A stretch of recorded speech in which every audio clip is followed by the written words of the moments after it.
हाय, मैं भीम सिंह उजाला computer centre उमरन से। आज हम आपसे नया टॉपिक डिस्कस कर रहे हैं RSCIT कोर्स का। और अपने कंप्यूटर को जानें। देखिए, जब तक आप अपने कंप्यूटर को नहीं जानेंगे तब तक आप इसमें कोई भी काम नहीं कर पाएंगे। वही इसी तरह से जैसे कि आपका बॉडी के पार्ट्स होते हैं, जब तक हम बॉडी के पार्ट्स को नहीं पहचानेंगे तब तक हम उनके बारे में किस तरह से डिस्कस करेंगे। ऐसे इसमें दे रखा है अपने पास। नेक्स्ट है कि अपने कंप्यूटर को जानें, मतलब अपने कंप्यूटर में क्या क्या ऐसे प्रोग्राम्स हैं, क्या क्या ऐसे सॉफ्टवेयर्स हैं और क्या उन सॉफ्टवेयर के द्वारा हम कौन कौन से काम कर सकते हैं। तब तक हमारे लिए लाइफ में वो यूजफुल नहीं हो सकता।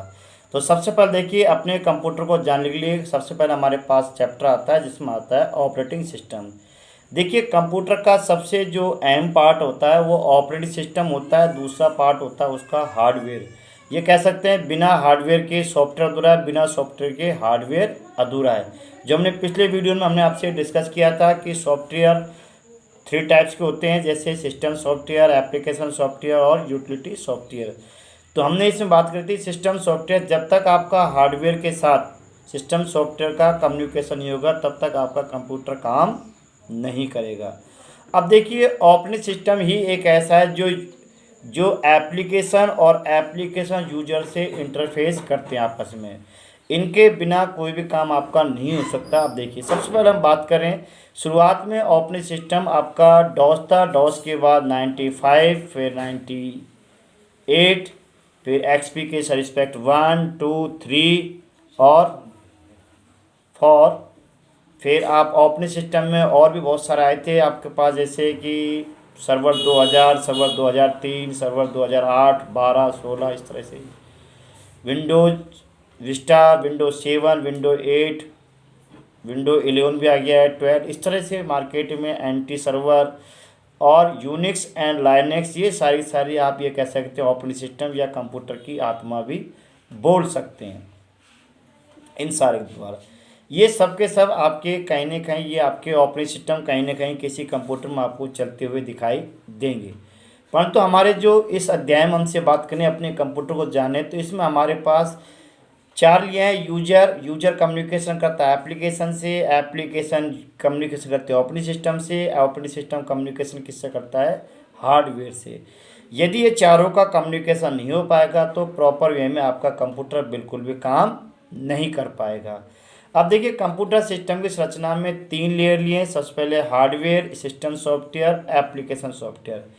तो हार्डवेयर का मतलब हम पहले पिछले वीडियो में डिस्कस कर चुके हैं। इसमें बता देते हैं कंप्यूटर के वे पार्ट जिनको क्या कर सकते हैं, देख सकते हैं और छू सकते हैं, वो सारे के सारे क्या हैं, हार्डवेयर हैं। क्या है भैया, hardware. Keyboard, mouse, pen drive, printer, LCD, ये सारे मदरबोर्ड, सबके सब क्या है, ये सारे हार्डवेयर हैं। इसके बाद हमसे अगला डिस्कस कर रहा है हार्डवेयर के बाद। देखिए, हम इसमें बात कर रहे हैं सिस्टम सॉफ्टवेयर। देखिए, सिस्टम सॉफ्टवेयर अभी हम थोड़ी देर पहले आपसे डिस्कस किया था। सिस्टम सॉफ्टवेयर का मतलब होता है कि पूरा आपका एडमिनिस्ट्रेटर यूजर से लॉगिन होने के बाद पूरा मैनेजमेंट ऑफ डायरेक्टरी, मतलब कह सकते हैं पूरा मैनेजमेंट, जैसे HOD होता है कंपनी का, पूरा ये आपका जो सिस्टम होता है ये पूरे कंप्यूटर की आपके सामने उसका पूरा बायोग्राफ तैयार रखता है। और किसको क्या लेना है, किसको क्या देना है, सारे जो उसके दिशा निर्देश हैं वो सारे इससे ही सिस्टम सॉफ्टवेयर से ही आपके कंप्लीट होते हैं। इसके बाद है एप्लीकेशन सॉफ्टवेयर। आप जब भी कोई ग्राफिक्स काम करते हैं या GUI के अंदर काम करते हैं तो आपको कोई ना कोई एप्लीकेशन सॉफ्टवेयर की आपको ज़रूरत होगी। बिना सॉफ्टवेयर एप्लीकेशन सॉफ्टवेयर के कोई भी काम आप यहाँ पर नहीं कर पाएंगे। इसी में दे रखा है हमारे पास, अगला दे रखा है ऑपरेटिंग सिस्टम के मुख्य निम्न कार्य। देखिए, ऑपरेटिंग सिस्टम के बहुत सारे कार्य, जैसे है रिसोर्स मैनेजमेंट करना। रिसोर्स मैनेजमेंट का मतलब है कि उसमें एप्लीकेशन सॉफ्टवेयर डलवाना या प्लेटफॉर्म तैयार रखना, एप्लीकेशन सॉफ्टवेयर को रिमूव करना, और कौन कौन से आप एप्लीकेशन सॉफ्टवेयर को यूज़ कर सकते हैं, कौन कौन सी सिक्योरिटी को यूज़ कर सकते हैं, ठीक है ना, कौन कौन से यूजर बना सकते हैं, किस प्रकार के यूजर बना सकते हैं, कौन कौन से यूजर को कौन सी परमिशन दे सकते हैं, ये सारे काम आप किसके अंदर कर सकते हैं, system software. Input output process, दुनिया भर के काम आप ये कह सकते हैं। जैसे MCSE का एक चैप्टर आता है, कोर्स है, उसमें सारा चीज़ ये दे रखा है कि उसमें आप कौन कौन से सिस्टम सॉफ्टवेयर वो आप पर शर्तें लगा सकता है या पॉलिसी लगा सकता है, ये कह सकते हैं। तो ये सारी पॉलिसी आप सिस्टम मैनेजमेंट के अंदर लगा सकते हैं। एप्लीकेशन और यूजर के बीच इंटरफेस कराने का सबसे बड़ा आपका ये कह सकते हैं, जैसे दो जो बीच का बिचौली होता है, ऐसा आपका एप्लीकेशन और यूजर के बीच इंटरफेस कराने का कार्य भी ये करता है। और प्रोग्राम क्रियान्वयन, देखिए एप्लीकेशन आपका सिस्टम सॉफ्टवेयर ही एक ऐसा है कि जो एप्लीकेशन सॉफ्टवेयर को क्रियान्वयन करता है। क्रियान्वयन मतलब आगे प्रोसेस करने के लिए, यूजर से काम करने के लिए आपको बोलता है कि आप इस पर काम करें, आप प्लेटफॉर्म पर तैयार हो जाता है और इस पर यूजर पर आप काम कर सकते हैं, एप्लीकेशन सॉफ्टवेयर पर भी आप काम कर सकते हैं, प्रोग्राम क्रियान्वित कर सकते हैं। अगला इसी में हमारे पास नेक्स्ट टॉपिक आ रहा है, देखिए इसमें डिस्कस करें graphic user interface GUI desktop. देखिए शुरुआत में जब हमारे पास डॉस था, ध्यान दीजिए शुरुआत में जब डॉस था 95 से पहले, तो ग्राफिक्स बिल्कुल नहीं था। जैसा आपने देखा होगा देवी देवताओं के बारे में दो चीज़ बोलते हैं, एक तो बोलते हैं कि निराकार एक साकार। निराकार का मतलब जिसका कोई रूप आकार नहीं होता वो निराकार। साकार का मतलब जो लक्ष्मी जी, गणेश जी, महादेव जी सब साकार में होती है। अब आंख बंद करिए, आंख बंद करने के बाद निराकार कुछ दिखाई नहीं देगा, साकार में आप ये सारी आकृतियाँ आपके दिमाग में छवि बैठा लेती है, सब कुछ आपको दिखाई देती है। ऐसे ग्राफिक्स होता है डेस्कटॉप का। ग्राफिक्स में क्या है कि आप सारे काम ईजीए में कर सकते हैं, कोई भी यूजर ईजीए तरीके से कर सकता है इसमें ग्राफिक्स में।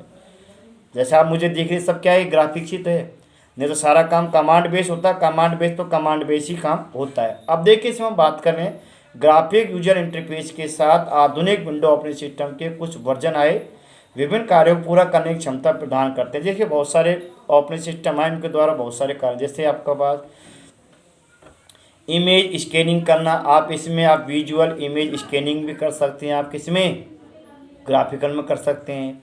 प्रोफेशनल कंप्यूटर ग्राफिक्स का काम कर सकते हैं इसी के अंदर। एनिमेशन और मल्टीमीडिया सपोर्टर काम भी कर सकते हैं।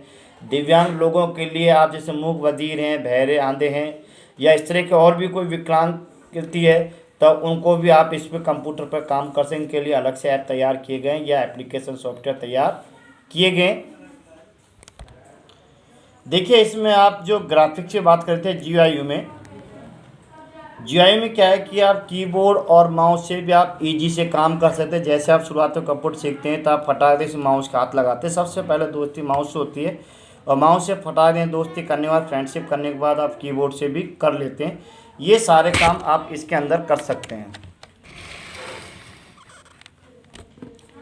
इसके बाद देखिए नेक्स्ट हम इसी में डिस्कस कर रहे हैं आपसे, अगला चैप्टर हमारे पास आ रहा है आपका GUI के लाभ। देखिए GUI के पूरे लाभ ही लाभ हैं कि आप इसमें विजुअल देख सकते हैं, आप इसमें बैठे बैठे आप यहीं से आप इसमें जो भी काम करना चाहें कीबोर्ड माउस से काम कर सकते हैं। सामान्यतः ग्राफिक यूजर इंटरफेस पर आधारित ऑपरेटिंग सिस्टम है, आसानी से कंप्यूटर सिस्टम पर बिना किसी समस्या के इसको ऑपरेट भी कर सकते हैं। यूजर को सिखाने में कम समय लगता है और उसे बॉक्स ओपन में किट कर तरह जोड़ भी सकते हैं।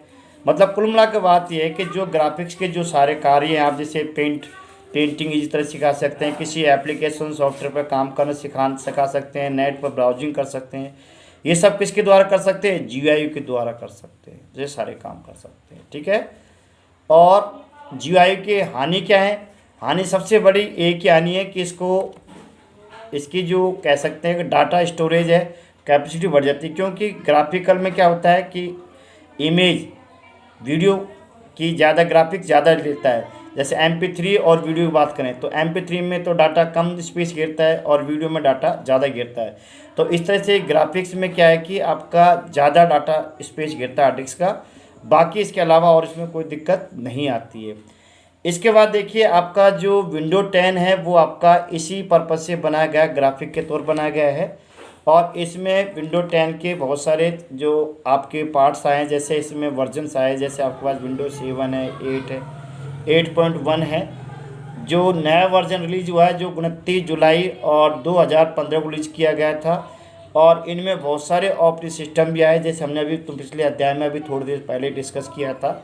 जैसे कि इसमें दे भी रखा है कि Windows 8, 8.1, Windows 7, Windows Vista, Windows XP, Windows ME, Windows 2000, Windows 98, Windows NT, Windows 95 और विंडोज़ DOS, ये कह सकते हैं MS DOS भी बोल सकते हैं। सारे ऑपरेटिंग सिस्टम में जो आपके पहले ग्राफिक्स नहीं था, परंतु अब क्या आ चुका है, ग्राफिक्स आ गया है। ग्राफिक्स में क्या हो गया, सारे काम ईजी हो गए।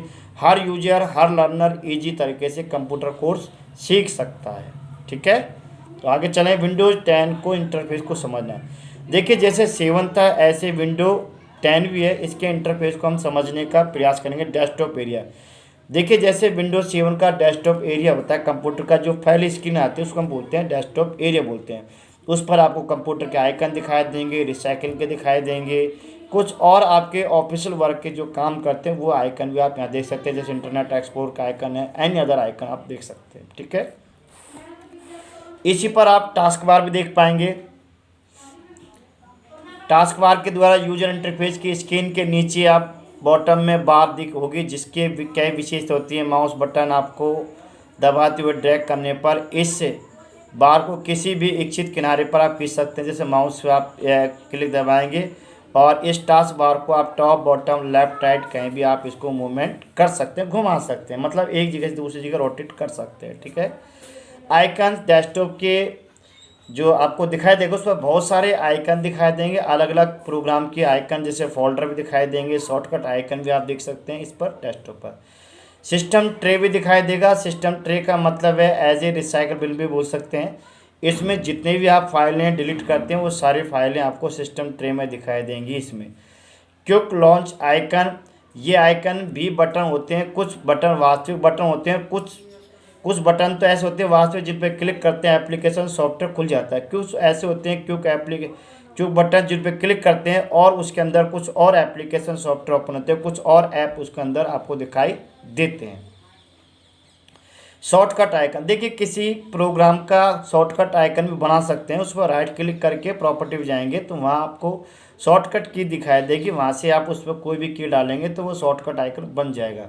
अब क्या होगा, प्रॉपर आइकन पर न क्लिक करके आप शॉर्टकट आइकन पर यदि आप क्लिक करते हैं तो वो एप्लीकेशन सॉफ्टवेयर या फाइल या फोल्डर आपको आपके डेस्कटॉप पर या कहीं भी एनी लोकेशन पे आपके सामने ओपन हो जाएगा। ठीक है, तो ये चीज़ें आप यहाँ से ईजी वे में कर। इसके बाद हम इसी में डिस्कस कर रहे हैं आपके पास स्टार्ट मेन्यू। देखिए जैसे माउस से हम स्टार्ट पे क्लिक करते हैं और बहुत सारे आपको बटन दिखाई देते हैं, जैसे आपका ऑल प्रोग्राम है, एसेसरी है, दुनिया भर की एप्लीकेशन सॉफ्टवेयर, कुछ यूटिलिटी सॉफ्टवेयर आपको इसमें दिखाई दे। जैसे अकाउंट ऑप्शन दिखाई देता है जिससे आप वहाँ से अकाउंट की पिक्चर बदल सकते हैं। पावर ऑप्शन दिखाई देगा, क्विक लिंक दिखाई देंगे, ऑल ऐप दिखाई देंगे। इस तरह से आप इसमें जितने ऐप देखना चाहते हैं वो सारे ऐप, जैसे सर्च बॉक्स दिखाई देगा जिसमें आप सर्च कर सकते हैं।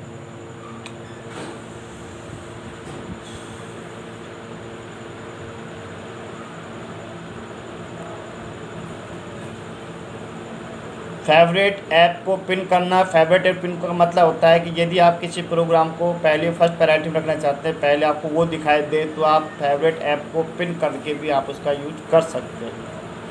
टास्क व्यू दिखाई देगा। टास्क व्यू का मतलब होता है कि जैसे मान लीजिए आपने एक साथ 2-3 एप्लीकेशन सॉफ्टवेयर की फाइल खोल रखी है, आप उनको एक साथ देखना चाहें तो आप टैब और ऑल्ट के साथ आप उनको एक साथ देख सकते हैं। उनको प्रेस करेंगे टैब ऑल्ट के साथ तो तीनों चारों फाइल आपको डेस्कटॉप की स्क्रीन पर आपको दिखाई देंगी। माइक्रोसॉफ्ट एज क्या है कि आपका जैसे विंडोज 7 में इंटरनेट एक्सप्लोरर होता है, इसी तरह से आपका विंडोज़ 10 में माइक्रोसॉफ्ट एज होता है। इसके बहुत सारे फीचर इसमें दे रखे हैं। देखिए इसने रखा है माइक्रोसॉफ्ट एज के द्वारा रिप्लेस किया गया है इसे डिफ़ॉल्ट ब्राउज़र भी बनाया गया, इसको डिफ़ॉल्ट बनाया गया है। माइक्रोसॉफ्ट एज पहला ऐसा ब्राउज़र है जो आपको सीधे ही वेब पेज पर नोट लिखना, शेड्यूल तथा वेब पेज पर हाईलाइट करने के समर्थन में बनाता है। देखिए आपको ये सारी चीज़ आप इसमें नोट्स कर सकते हैं। किसी आर्टिकल को सेव करने के लिए रीडिंग लिस्ट आइकन का प्रयोग भी किया जाता है इसमें, और जिसके द्वारा हम उसे सेव किए गए आर्टिकल को बाद में रीडिंग वे कर सकते हैं। किसी ओपन टैब का होवर और उसका प्रीव्यू भी देख सकते हैं, और अगर आप माइक्रोसॉफ्ट एज को किसी अन्य डिवाइस का प्रयोग करके कर रहे हों तो फेवरेट एंड रीडिंग लिस्ट के साथ उन्हें एक्सेस भी कर सकते हैं। कुल मिला के बात ये कह सकते हैं कि जो आपका विंडोज 7 आपका आया या इससे पहले जो आपके पास ये इंटरनेट एक्सप्लोरर आए, उनसे बेटर या 100% अधिक मजबूती से आपका माइक्रोसॉफ्ट एज आया, जिसमें आप बहुत सारे काम ईजी में कर सकते हैं। देखिए इसके बाद अगला आता है विंडो स्टोर।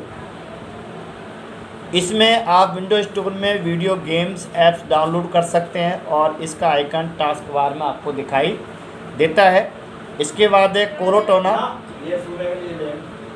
कोरोटोना देखिए Microsoft virus password personal assistant होता है जो विंडो 10 ऑपरेटिंग सिस्टम में ओएस को लॉन्च किया जाता है। कोरोटोना कॉन्फ़िगर करने के बाद इसको सर्च बॉक्स की तरह आप इसको इस्तेमाल कर सकते हैं, आप सर्च बॉक्स तरह। इसके बाद देखिए इसमें जो कोरोटोना है इसमें आप सर्च बॉक्स का मतलब आप कोई भी चीज़ सर्च कर सकते हैं, एप्लीकेशन, सॉफ्टवेयर, फाइल, फोल्डर या कोई डायरेक्टरी फोल्डर, डायरेक्टरी फाइल्स हैं या फोल्डर हैं, ठीक है। ये सारी चीज़ें आप यहाँ से सर्च बॉक्स के कोरोटोना से आप सर्च कर सकते हैं। इसके बाद आता है विंडो 10 बेसिक एप्लीकेशन यूटिलिटी। देखिए विंडो 10 में बहुत सारे बेसिक यूटिलिटी जैसे शेयर में थे ऐसे इसमें बहुत सारे बेसिक यूटिलिटी सॉफ्टवेयर्स हैं। जैसे आपके सामने सबसे पहले बात करें कैलकुलेटर है। कैलकुलेटर के द्वारा आप मैथमेटिक्स संबंधी काम कर सकते हैं, गुणा भाग जोड़ बाकी कर सकते हैं, परसेंटेज निकालना, एनी अदर जो भी काम कैलकुलेशन के द्वारा कर सकते हो कर सकते हैं, ठीक है। मैथ इनपुट पैनल से आप मैथमेटिक्स संबंधी टाइपिंग भी कर सकते हैं। मैथ और मैथमेटिक्स संबंधी जो प्रोग्राम्स होते हैं, जो फॉर्मूलेज होते हैं वो भी आप इसके द्वारा प्रोसेस कर सकते हैं। स्पिनिंग टूल में आप ये देखिए यहीं से आप स्पिनिंग टूल की मदद से आप स्क्रीन पर किसी भी ऑब्जेक्ट का क्या ले सकते हैं, स्क्रीन शॉट ले सकते हैं। मान लीजिए कोई ऑब्जेक्ट आपके स्क्रीन पर चल रहा है, कोई वीडियो चल रहा है या कोई पिक्चर्स है तो आपका उसका आप स्क्रीन शॉट ले सकते हैं। स्क्रीन शॉट आप फ्री फॉर्म स्नैप में भी ले सकते हैं, रेगुलर स्नैप में ले सकते हैं, विंडो स्नैप में ले सकते हैं, फुल स्क्रीन स्नैप में भी ले सकते हैं। मतलब जिस तरह से आपको लेना है वही है। जैसे कि आपको लड्डू किस तरह से खाना है, उछाल खाना है, जैसे खाना है उस तरह से आप खा सकते हैं। उस तरह से स्पिनिंग टूल्स हैं, इनका भी आप यूज जैसे करना चाहें वैसे आप इसका कर सकते हैं। क्लियर? आगे चलें, ठीक है।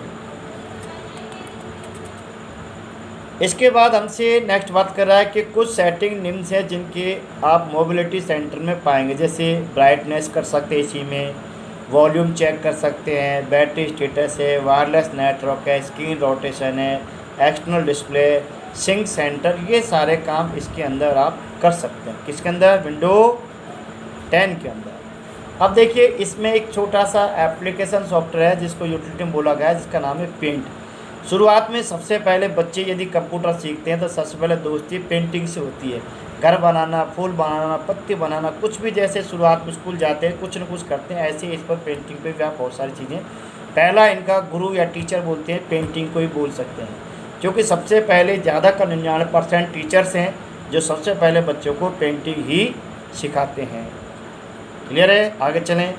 सिस्टम टूल, देखिए कुछ सिस्टम टूल्स हैं जो सिस्टम टूल की मदद से डिस्क पर उपस्थित अनावश्यक फाइलों को डिलीट किया जा सकता है। ये सिस्टम टूल्स हैं। और जैसे डीफ्रैगमेंट है और डिस्क क्लीनअप है, इस तरह के सिस्टम टूल्स हैं। देखिए डीफ्रैगमेंट का मतलब है डेटा को पुनर्व्यवस्थित करना।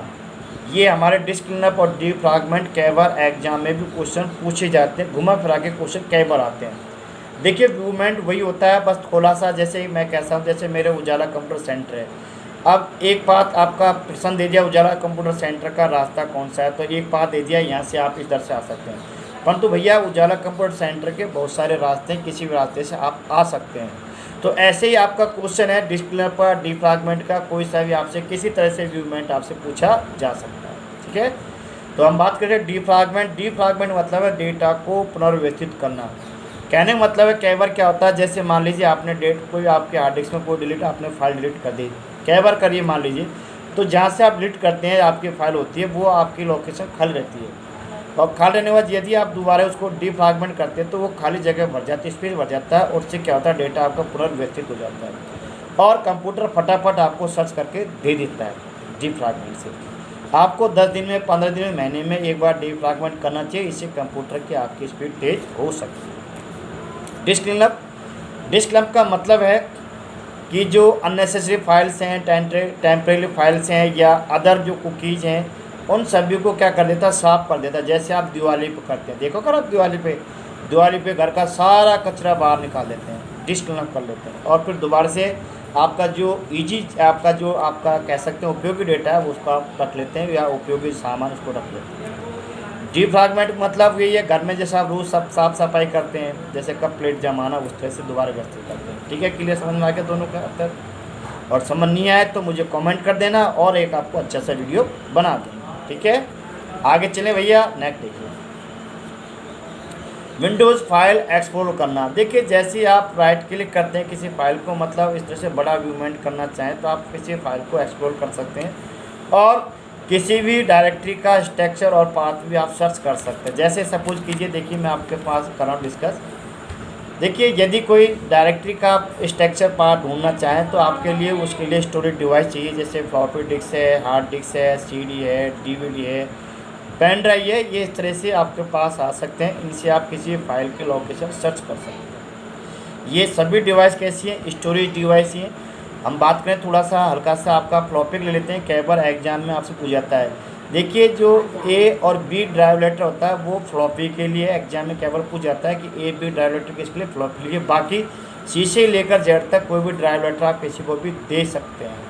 ठीक है, फ्लॉपी शुरुआत में एमबी में होता था डेटा, शुरुआत में एमबी वाला डेटा चलता था थोड़ा सा, तो हम बड़े खुश होते थे कि हमारे पास 1 MB 2 MB 3 MB डेटा था। इस तरह का आपका इसमें होता था पहले। और अब जीबी में आ गया, जीबी के बाद टेराबाइट, पेटाबाइट, एटाबाइट, जोटाबाइट, दुनिया भर के बड़ी बड़ी हार्ड डिस्क आपके पास आ चुकी हैं जिन पर आप डेटा सेव करते हैं। सीडी और डीवीडी भी आपके पास आ चुकी है। इसी में हमारे पास नेक्स्ट हमसे डिस्कस कर रहे हैं फाइल फोल्डर और शॉर्टकट के साथ काम करना। देखिए कोई भी आप स्ट्रक्चर पाथ बना, जैसे घर का मकान का नक्शा बनाते हैं, ऐसे आपका कंप्यूटर में होता है। जैसे माई कंप्यूटर में ड्राइव आएंगे, ड्राइव के बाद फिर आपके जिस ड्राइव में आपका ऑपरेटिंग सिस्टम डला है वो ड्राइव आपके पास, जैसे बाय डिफ़ॉल्ट आपका ऑपरेटिंग सिस्टम सी ड्राइव में डलता है। हमें ध्यान रखना, जब भी कंप्यूटर का कोई भी काम, जब भी आपका कंप्यूटर बैठे हैं तो आपका सारा डेटा किस में होता है? ऑपरेटिंग सिस्टम का सी ड्राइव में होता है बाय डिफ़ॉल्ट। क्लियर? नेक्स्ट, सी के बाद डी ड्राइव, ई ड्राइव, जितनी भी ड्राइव बना रही उनको आप फॉर्मेट कर सकते हैं।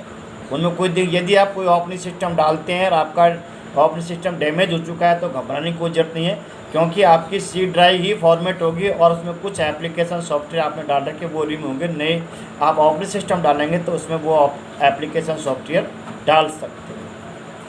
इसी में देखिए हम इसमें बात करें आपसे, इस तरह से एक 5 चैनल सा बन जाता है। जैसे भारत में राज्य, राज्य में जिले, जिले में पंचायत समिति, पंचायत समिति ग्राम पंचायत में ग्राम।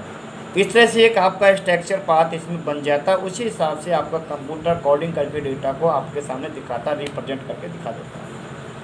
इसी में आगे देखिए नेक्स्ट, कुछ आपके पेजेस की बार दी रखी हैं। जैसे आपके पास एड्रेस बार, स्टैंडर्ड बार है, आपका पास है title bar, menu bar, horizontal and Scrolls bars, कुछ इस तरह की बार्स हैं जिनका आप यूज कर सकते हैं, जिनके बारे में हम आपसे आगे डिस्कस करेंगे, प्रैक्टिकल कराएंगे सब। देखिए यदि किसी कोई फाइल का पाथ सर्च करना चाहें तो वो भी कर सकते हैं। जैसे डी ड्राइव का नाम सर्च करना है तो आप इसमें डाल सकते हैं। जैसे कोई फाइल फोल्डर है तो आप इसमें डाल सकते हैं FM ड्राइव डी में टॉप लेवल फोल्डर भी सर्च कर सकते हैं। या सीधा कह सकते हैं, जैसे मान लीजिए आपका सी ड्राइव में राम नाम का फोल्डर सेव है तो C:\/ डाल देंगे और राम नाम का फोल्डर आप उसमें डालेंगे तो सर्च कर सकते हैं। या और एक चीज़ और है, जैसे कि आप सभी आदमियों के अलग, जैसे हिंदू हैं, हिंदुओं में फिर यादव, गुजर इस तरह से होते हैं, तो सभी का कुछ गोत्र होता है। तो इसी तरह से हर फाइल का कोई ना कोई गोत्र होता है। जैसे कि MS वर्ड के DOCX है, पावर पॉइंट PPT से है, और आपकी पेंटिंग की BPM है, BMP एक्सटेंशन नेम, ये एक्सटेंशन नेम है जिनसे भी आप किसी फाइल को खोल सकते हैं, ओपन कर सकते हैं। इसके बाद आता है रिसाइकिल बिन। देखिए ये भी बहुत अच्छा टॉपिक है, इसमें हम आपसे समझाने का प्रयास करेंगे, आपके अच्छा टॉपिक समझ में आए। रिसाइकिल बिन का मतलब होता है एज ए डस्टबिन। डस्टबिन का मतलब है जैसे कि इन द मॉर्निंग आप सारा दिन भर का कचरा, आपने देखो घर में एक छोटा सा इतना बड़ा या हो सकता है बड़ा डब्बा हो, घर का सारा कचरा आप सुबह से लेकर शाम तक कचरा उसमें डालते हैं। डालने के बाद और शाम होती है या सुबह मॉर्निंग में आप उस कचरे को कहीं ना कहीं ऐसी एग्जैक्ट लोकेशन पर आपको डाल जाते हैं। इस चीज़ को हम बोलते हैं कंप्यूटर में रिसाइकिल बिन। देखिए परंतु यहाँ थोड़ा सा चेंज है, हल्का सा चेंजेस क्या है कि आप देखिए जैसे कोई फाइल डिलीट करते हैं, जैसे आपने डिलीट करी बिना शिफ्ट के साथ, यदि डिलीट करते हैं तो सारी फाइल आपकी किस में जाएगी? रिसाइकिल में जाएगी। यदि शिफ्ट के साथ डिलीट करते हैं सारी फाइल रिसाइकिल में नहीं जाएगी, सीधे डायरेक्ट चले जाएगी।